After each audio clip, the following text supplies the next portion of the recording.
Hello friends, ഇന്ന് നമ്മൾ ഉണ്ടാക്കാൻ പോകുന്നത് വെറൈറ്റി ആയിട്ടൊരു കിഡിലൻ അച്ചാറാണ് കേട്ടോ. ചുരക്ക വെച്ചിട്ടാണ് ഉണ്ടാക്കുന്നത്. ഇഷ്ടപ്പെട്ടാൽ നിങ്ങൾ ഒരു പ്രാവശ്യമെങ്കിലും ഒന്ന് ട്രൈ ചെയ്ത് നോക്കുക. അപ്പോൾ നമുക്ക് പെട്ടെന്ന് വീഡിയോയിലേക്ക് പോവാം. ആദ്യം നമുക്കൊരു പാത്രത്തിൽ കുറച്ച് വെള്ളമൊന്ന് നന്നായിട്ടൊന്ന് തിളപ്പിച്ചെടുക്കണം. അപ്പോൾ നന്നായിട്ടൊന്ന് തിളച്ച് വരുമ്പോൾ ഇതിലേക്ക് നമ്മളൊരു 400 ഗ്രാം ചുരക്കയുടെ പീസുകൾ ഇതുപോലെ ഞാൻ ചെറുതായിട്ട് കട്ട് ചെയ്തെടുത്തിട്ടുണ്ട്. നമ്മൾ മാങ്ങ അച്ചാറൊക്കെ ഉണ്ടാക്കില്ല, അതിന് വേണ്ടി മാങ്ങ കട്ട് ചെയ്യുമല്ലോ, അതേ രീതിക്ക് തന്നെയാണ് കട്ട് ചെയ്തെടുത്തേക്കുന്നത്. 400 ഗ്രാം ഉണ്ട്. ഞാനിത് ക്ലീൻ ചെയ്തതിന് ശേഷം ഉള്ള വെയിറ്റാണ് കേട്ടോ പറഞ്ഞേക്കുന്നത്. ഇനി ഇതിലേക്ക് കുറച്ച് ഉപ്പ് ചേർത്ത് കൊടുക്കാം കേട്ടോ. അപ്പോൾ കഷ്ണത്തിന് പിടിക്കാൻ ആവശ്യത്തിനുള്ള ഉപ്പ് വേണം ചേർത്ത് കൊടുക്കാനായിട്ട്.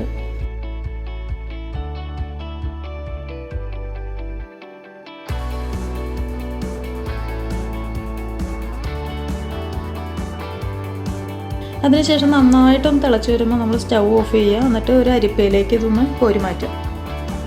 കാരണം ഇത് വെന്ത് പോകരുത്, ജസ്റ്റ് ഒന്ന് തിളച്ചാൽ മാത്രം മതി. ഇനി നമ്മളൊരു ചൂടായ പാനിലേക്ക് 1/4 കപ്പ് എണ്ണ ഒഴിച്ച് കൊടുക്കുക. ഞാനിവിടെ സൺഫ്ലവർ ഓയിലാണ് എടുക്കുന്നത്. നല്ല എണ്ണയും ചേർക്കാം, വെളിച്ചെണ്ണ ചേർക്കണ്ട കേട്ടോ. ഇനി ഇതിലേക്ക് 1 ടീസ്പൂൺ കടുക് ഇട്ട് കൊടുക്കുക.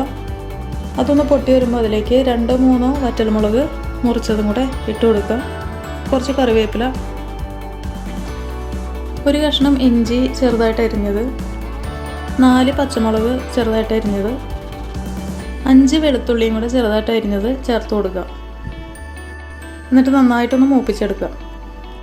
ഇഞ്ചിയും പച്ചമുളകൊക്കെ നന്നായിട്ടൊന്ന് മൂത്ത് വരുമ്പോൾ നമുക്ക് സ്റ്റൗ ഓഫ് ചെയ്യാം.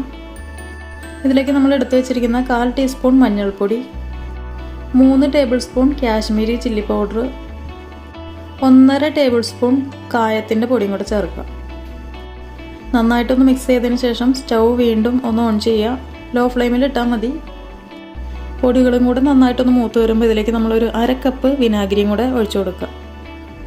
അതിനുശേഷം നമ്മൾ ഇതിലേക്ക് ഈ ഗ്രേവിക്ക് ആവശ്യമായിട്ടുള്ള ഉപ്പും കൂടെ ചേർത്ത് കൊടുക്കണം.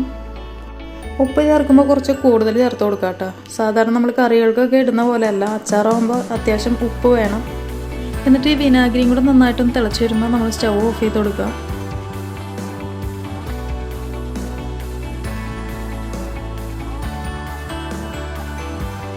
എന്നിട്ട് നമ്മൾ വെള്ളം വാലാൻ വെച്ച നമ്മുടെ ഈ ഒരു ചുരക്കയുടെ പീസുകളുണ്ടല്ലോ, അതും കൂടെ ഇതിലേക്ക് ചേർത്തിട്ട് നന്നായിട്ടൊന്ന് മിക്സ് ചെയ്തെടുക്കുക. അപ്പോൾ കഴിഞ്ഞു നമ്മുടെ കിഡിലൻ ചുരക്ക അച്ചാർ. ഇതിപ്പോൾ ആണെങ്കിൽ ഇങ്ങനെ കഴിക്കാം, അതല്ല ഒരു 2 ദിവസം ഒന്ന് വെയിറ്റ് ചെയ്തിട്ട് കഴിക്കുകയാണെങ്കിൽ ഉണ്ടല്ലോ, മാങ്ങ അച്ചാർ ഏതാണ് ചുരക്ക അച്ചാർ ഏതാണെന്ന് മാറിപ്പോകട്ടോ, അതുപോലെ കിഡിലനായിട്ട് വരും. ഇതിലിപ്പോൾ ഈ ഒഴിച്ച വിനാഗിരി ഒന്ന് പിടിച്ച് വരേണ്ട താമസമേ ഉള്ളൂ. അപ്പോൾ എന്തായാലും നിങ്ങൾ ഒരു പ്രാവശ്യമെങ്കിലും ഒന്ന് ട്രൈ ചെയ്ത് നോക്കുക. ഇഷ്ടപ്പെട്ടാൽ ലൈക്ക് ചെയ്യുക. അപ്പോൾ അടുത്ത ദിവസം മറ്റൊരു റെസിപ്പിയായിട്ട് വരാം. Thank you.